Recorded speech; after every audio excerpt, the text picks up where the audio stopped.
नमस्कार व्यूअर्स, पलकों की छाँव सीजन 2 में देखने को मिले काफ़ी ट्विस्ट एंड टर्न्स है, जहां पर देखने को मिला कि अब बड़ी माँ को बहुत ज़्यादा गुस्सा आ रहा होता है। जहां पर सुमन उससे सवाल जवाब करने लग जाती है तो बोल देती है कि ऐसे अकेले में क्या सवाल जवाब कर रही है, चल सबके सामने तुरंत तुम्हारे सभी सवालों के जवाब देती हूँ।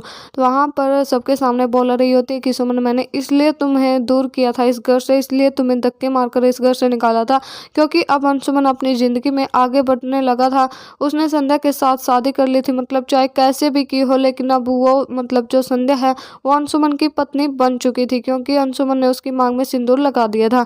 और अब अंशुमन और संध्या ने एक बच्ची, मतलब जो हमारी नातिन है आरती और सौरभ की बेटी, उसे अडॉप्ट कर लिया था। तो अब अंशुमन बबुआ अपनी ज़िंदगी में आगे बढ़ रहे थे, तो हम तुम्हें कैसे आने दे सकते थे उसकी ज़िंदगी में।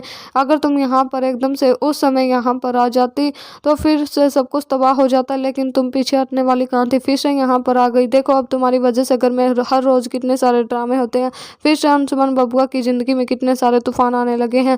तो वहाँ पर अब सबसे बड़ा ट्विस्ट देखने को मिलता है, जहाँ पर अब सुमन सच जानना चाहती है तो अंशुमन बोल देता है कि सुमन, अब मैं तुम्हें सच्चाई बताता हूँ। जहाँ पर बोल देता है कि मैंने सिर्फ सौरभ के हाथों से छोटी सुमन को जाने से बचाया था। अगर मैं उस वक्त संध्या की मांग नहीं बढ़ता तो फिर ये छोटी बच्ची जो है इसकी जान खतरे में आ जाती, क्योंकि पहले ही सौरभ आरती से तो कभी प्यार कर ही नहीं पाया, तो इस बच्चे की परवरिश कैसे करता। सिर्फ इस बच्चे के लिए ही मैंने संध्या की मांग में सिंदूर भरा था, और हम दोनों की कोई शादी नहीं हुई है और न ही हमारा कोई बच्चा है।